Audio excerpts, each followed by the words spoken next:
You've done everything right, but maybe that's the problem. That was the last thing I expected to hear when I stepped into Owen's office, clutching a folder filled with wins. I didn't walk in angry. I walked in proud, hopeful, even, after all. I had earned it. My name's Marin. I've led the strategic accounts team at Veritas Tech for the past 3 years. 5 major contracts, each one bigger than the last. I had just wrapped up the most profitable quarter in our division's history, and I thought it was the perfect time to talk about a raise. Not out of greed, just fairness. Owen, the new VP of Operations, had been in the company for barely a month. Young, sharp suit, expensive pen, zero context, but I figured numbers don't lie. So I scheduled a one-on-one. The meeting started smoothly. I showed him the metrics. Client retention, 98%. Contract growth, 24%. Client satisfaction, off the charts. I'd even streamlined a project that used to take 6 months down to 8 weeks. Owen nodded as I spoke. Politely, professionally.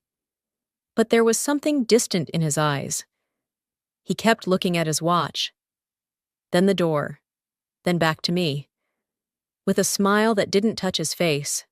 When I finally said it, I'd like to discuss a possible salary adjustment. He folded his hands and said, "Of course, let's explore that. I'll loop in HR." But I saw it. That flicker, that little tightening of his jaw, like I'd touched something I shouldn't have. I thanked him, stood up, and walked toward the door, still believing maybe he just needed time to think. But when I opened it, I stopped cold. There, standing just outside, was Jamie, the new intern I had personally trained 3 weeks ago, fresh out of college, nervous in her blazer, holding a notepad, waiting to speak to Owen, alone. Our eyes met. She gave me a weak smile. I walked past her slowly, my mind trying to push away the noise. "Don't jump to conclusions," I told myself. "It's just timing, just coincidence." But something in my gut whispered otherwise. And hope, so bright just minutes before, dimmed slightly, like a light fading behind frosted glass. 3 days passed. No response, no calendar invites, no follow-up from Owen. I told myself it was fine. He was new, probably buried in onboarding chaos. Maybe HR was just slow. Maybe the raise conversation had triggered more red tape than I'd expected. But something didn't sit right. On the morning of the 4th day, I got a short email from Human Resources. Subject, Role Adjustment Discussion. Hi, Marine. Please stop by Conference Room B at 10:30 in the morning today. Best. Lena. HR.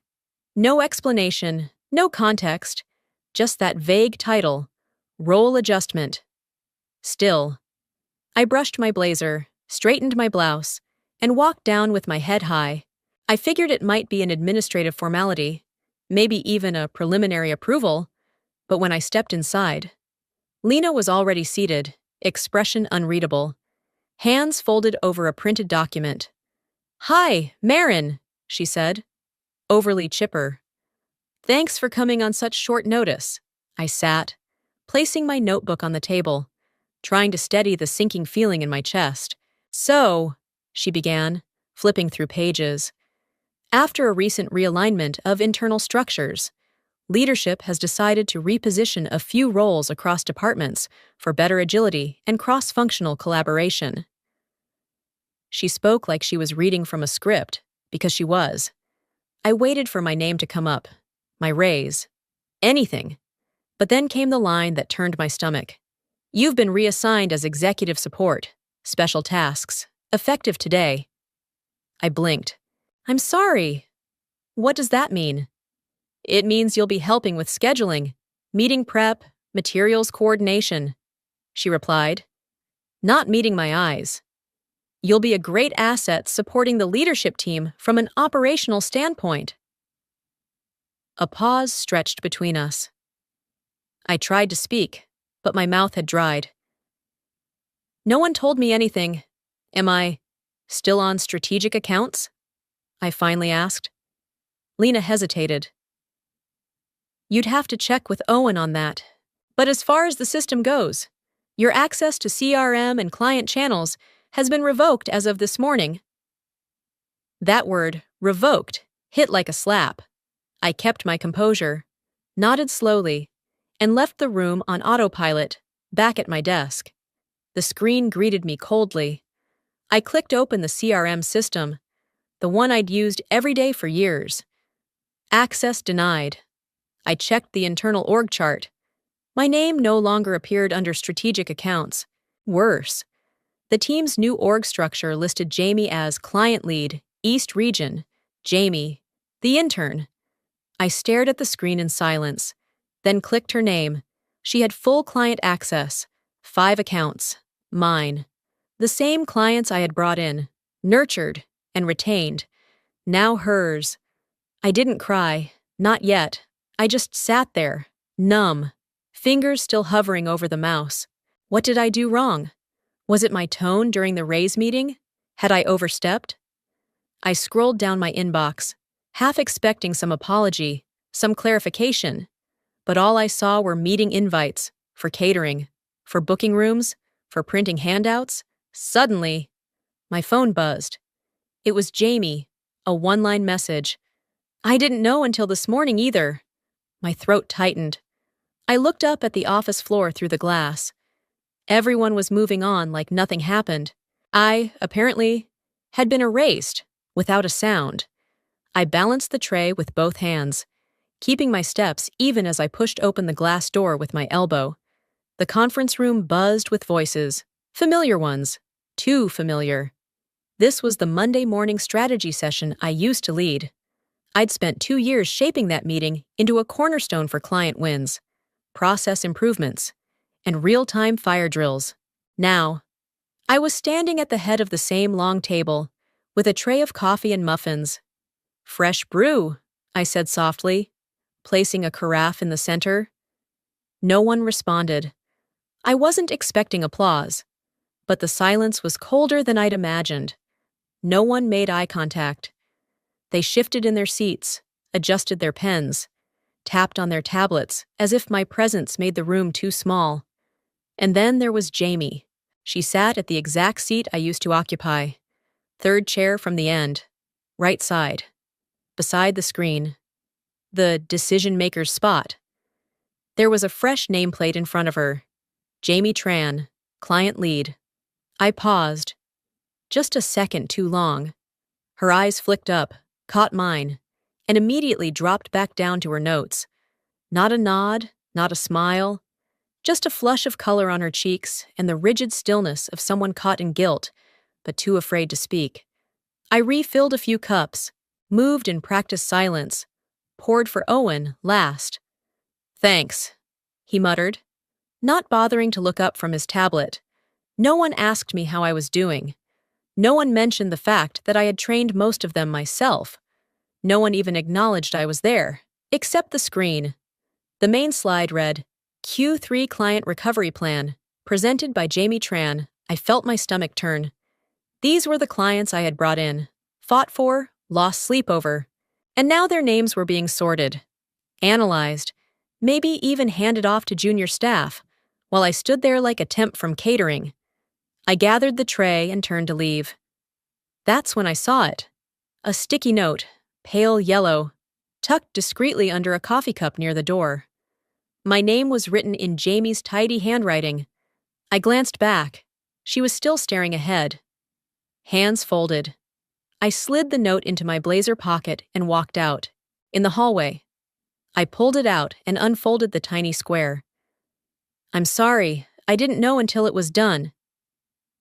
5 words. The guilt hit me like a second slap. Not because of what she wrote, but because she had written anything at all. She was trying. But trying doesn't change the fact that she said yes to the seat I hadn't even been told I'd lost. I stood by the service counter, staring at the note, the scent of coffee still clinging to my sleeves. Somewhere inside the conference room, someone was presenting a slide deck I once built from scratch. And I was out here, forgotten, by a team I once carried on my back. I didn't quit. I didn't storm into Owen's office demanding answers. I didn't write a long email, or cry in the bathroom, or even speak a word to anyone that wasn't strictly necessary. I just adjusted. Or at least, that's what it looked like on the surface. Each morning, I arrived at 8:02 in the morning sharp, logged in, collected the day's requests, delivered documents, organized catering, booked meeting rooms for teams I used to lead. I moved through the hallways like a shadow, present, but overlooked. I learned how to disappear in full view. No questions, no comments, no confrontation, but behind the silence. I was watching. I watched Jamie fumble through her first external presentation, watched her forget to loop in legal before a proposal went out, watched Owen cover for her with that same polished indifference he used to dismiss me. And I remembered. Every policy, every clause, every name. One afternoon, I stayed late, said I was waiting for a courier. Most people had left. The lights dimmed. I returned to the shared network folder and typed in a search string I hadn't used in months. Client contracts, Marine-led 2019 to 2023. There they were, all 5 of them, 5 contracts I had negotiated, line by line, all still stored in the backup archive, untouched, still bearing my initials in the margin and my time-stamped comments in tracked changes. I downloaded each file onto a flash drive, nothing fancy, just a clean backup, nothing illegal, nothing malicious, just keeping a record, because I knew something no one else seemed to remember. Those contracts didn't just reflect deals, they held power. Power in the form of clauses Owen had clearly never read, clauses Jamie had never even seen, clauses I had inserted after years of being burned, doubted, and overruled. Like, in the event that the assigned lead project manager is reassigned without client consultation and approval, this contract may be terminated at the discretion of the client. I had written that line myself, back when no one was paying attention, back when I was still considered too junior to push back, back when I knew I had to protect not just my work, but myself. I ejected the flash drive, slipped it into my bag, and turned off the screen. No one saw, no one asked. I kept delivering coffee the next morning like nothing had changed. But deep down, I knew. They had just made their first real mistake, and I was the only one who knew how expensive it was going to be. I took my time. Each evening after work, once the office dimmed and the chatter faded into the elevator shaft, I returned to those contracts, not just to read them, but to revisit the war stories they carried. These weren't just PDFs. They were proof of everything I had built with my own hands, earned through sleepless nights, red-eye flights, and conference calls that stretched past 10:15 at night, one by one. I opened each file. Client A, Medical Logistics, signed March 2020. Client B, Data Security Services, signed August 2021. Client C, International Retail Expansion, signed just 6 months ago, and so on.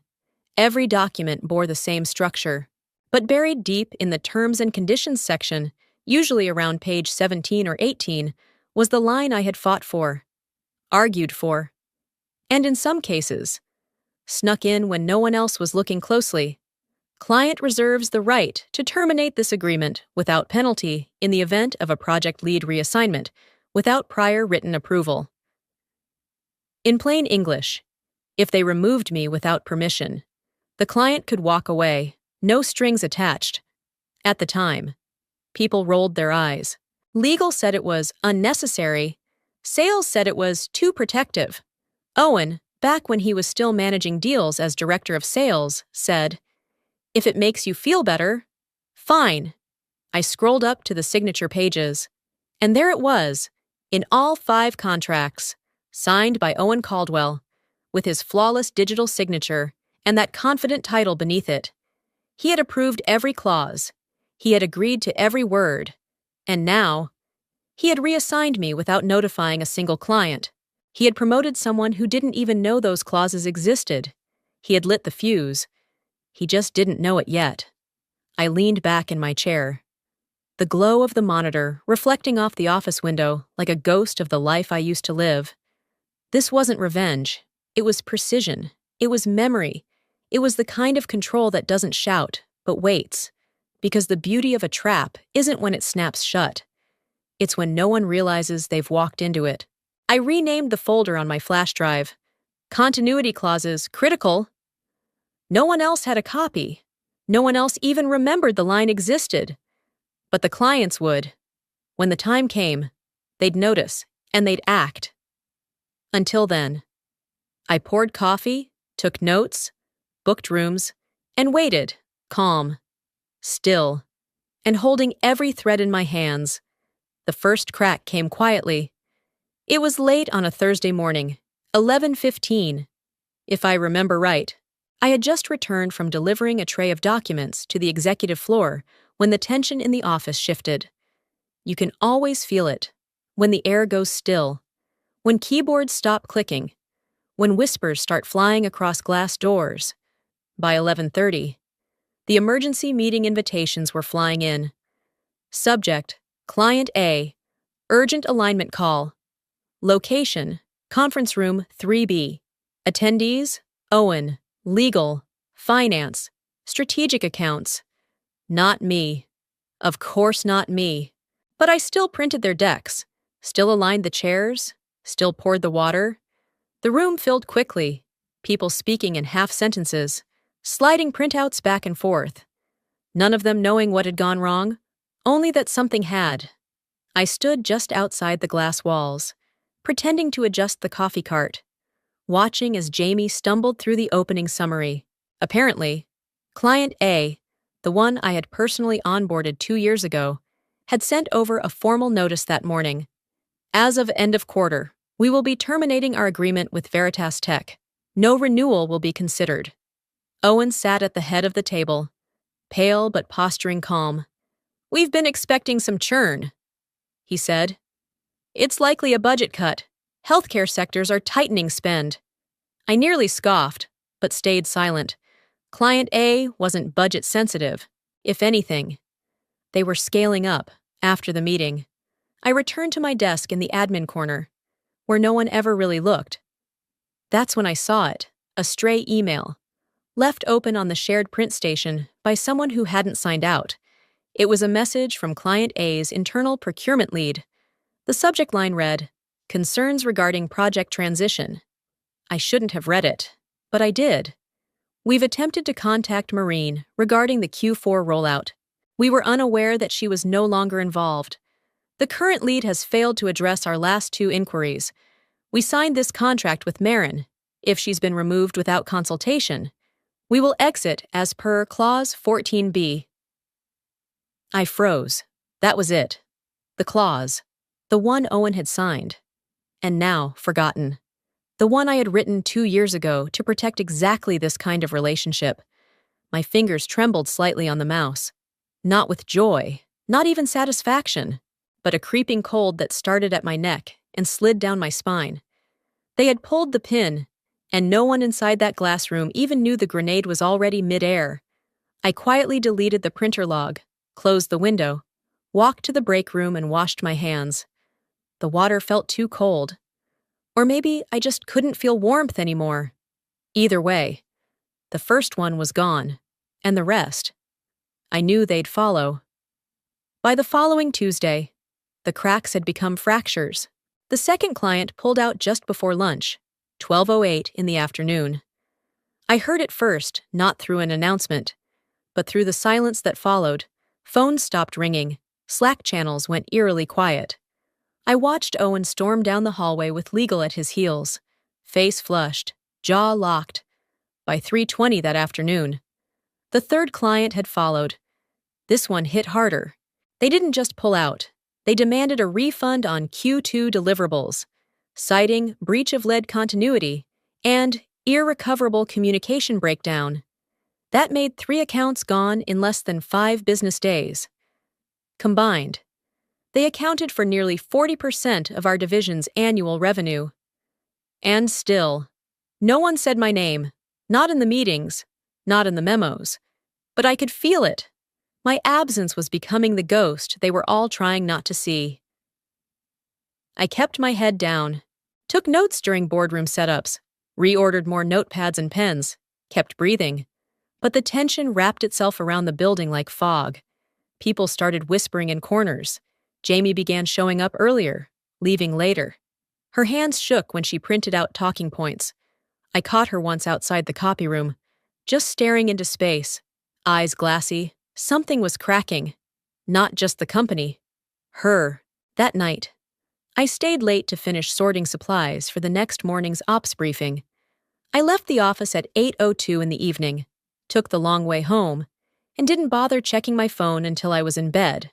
One new message from Jamie. I think you need to know. Owen's trying to pin this on you. I read it 3 times. At first, I thought I misunderstood. Then my stomach knotted. Sharp and sudden. I typed back, "What do you mean?" Her reply came almost instantly. He said the contracts were written wrong, that you handled them without proper oversight. He's prepping a summary to present to the board. He's calling it legacy risk. Legacy risk. That was his way of saying, let's blame the person who isn't in the room anymore. My jaw tightened. I set my phone down and stared at the ceiling. He was unraveling. The pressure was closing in. And like most fragile leaders, Owen's instinct was to throw someone, anyone, under the bus to save his image. And I was the easiest target. The ghost in the system. The name no longer on the chart. But what he didn't know, what none of them knew, was that I didn't need a desk or a title to defend myself. I had the documents. I had the signatures. And now, I had Jamie. The house was silent, but my mind was buzzing louder than ever. He wanted a scapegoat, but this time, the trap was about to close, on him. I walked into the boardroom at 9:25 in the morning with a tray of bottled water, a stack of agendas, and a silence I wore like armor. The air was heavier than usual, sharp. Still, you could feel it in the way no one made small talk, in the way heads remained down, eyes glued to printed graphs that probably looked more like obituaries than strategy reports. The emergency meeting had been called after the 3rd client exit. Only the highest-level decision-makers were present. Senior VPs, legal, finance, even someone from the board. I wasn't on the attendee list, but I was still there, in the room, not in the circle. I moved quickly, setting down bottles, smoothing corners of handouts, making sure the projector was aligned. Just another helper blending into the background. Then Owen spoke. "Look," he began, voice calm but strained. "We're seeing fallout from legacy practices. Contracts weren't standardized. The transition from Marin's oversight didn't go smoothly. And we're paying for it now." My hand froze mid-reach for the last bottle. He said my name, not to credit, to blame. I didn't turn, didn't react. Just quietly stepped back into the corner of the room. Clipboard pressed to my side. Eyes low. He continued, pacing now. She had complete control over those accounts. There was no documentation trail for the client preferences, no standardization in the clauses. Jamie's had to rebuild everything from scratch. A few heads nodded. A few others looked skeptical. One even sighed audibly. That's when it happened. A voice, low and dry, cut through the room. "Funny! Her name is still CC'd in the original contracts." It came from Mr. Layton, board advisor. Rarely seen. Even more rarely heard. Everyone turned. He tapped his copy of the contract summary. "In fact," he added, flipping a page, "her version tracked every clause, every communication, every revision. Who approved these again?" He looked straight at Owen. Owen blinked. "I mean, I signed off. But the language—" "You signed off." Mr. Layton didn't raise his voice. He didn't need to. Silence blanketed the table. I stood still in the corner, like furniture. No one looked at me. But I felt the shift. The current of suspicion had moved, not toward me, away. And yet, I said nothing, because I didn't need to. I gathered the empty tray, turned quietly, and stepped out of the room just as the temperature inside began to drop. Behind me, the voices picked up, sharp, defensive, unraveling. I walked down the hallway, shoes muffled on the carpet. It didn't feel like justice, not yet. But for the first time in weeks, the silence didn't feel like defeat. It felt like control. At 8:40 in the morning, I was setting up bottled water in the executive boardroom when the CEO's assistant found me. She didn't smile. She didn't ask if I had a moment. She simply said in a low, urgent tone, "Marin, the board wants to see you, right now." I froze for half a second, then nodded. No questions, no hesitation. I wiped my palms on my blazer and followed her past the glass walls I hadn't stepped behind in weeks. Inside, 7 people sat in tight formation around the long mahogany table. At the far end was Owen. His suit wrinkled, hair flattened on one side like he hadn't slept. His face was tight, pale, and unreadable. They motioned for me to sit. No one offered small talk. Instead, Mr. Layton, the most senior board advisor, slid a piece of paper across the polished surface. "You should read this." I picked it up. It was a printed email, brief, direct, and impossible to misinterpret.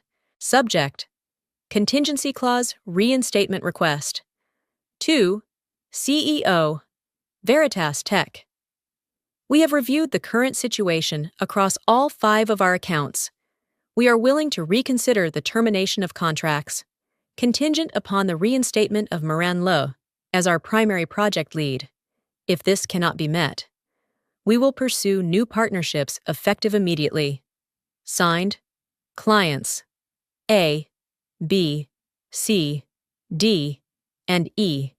I read it twice, not because I didn't understand, but because my chest had started to ache, in a way I hadn't felt in weeks.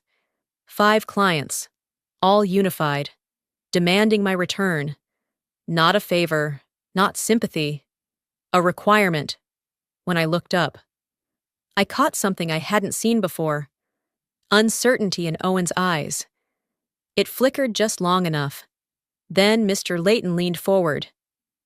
"Marin, we owe you more than an apology. We failed to see what you built and what you protected. The board has agreed to reinstate you immediately as Director of Strategic Accounts." He paused.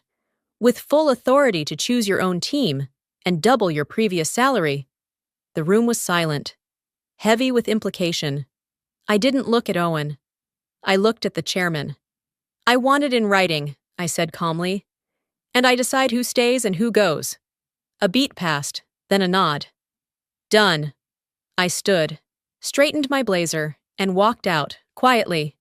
Without drama, I didn't smile until I reached the hallway, because that moment wasn't about revenge. It wasn't even about getting my title back. It was about something far greater, being seen, being heard, and knowing. I had never needed to shout to be powerful. I didn't take the offer. Yes. The title was restored. The salary doubled. The board practically bent over backward to make it happen. But the truth? I was already gone. By the time their apology reached me, I had already taken 5 phone calls from 5 clients, the same 5 who had walked out without hesitation the moment I was replaced. Only this time, they weren't asking me to come back as a point of contact. They were offering something far more powerful. "We've talked," one of them said. "We trust you, not just with our contracts, with our vision." They didn't want me as an employee. They wanted me as a partner.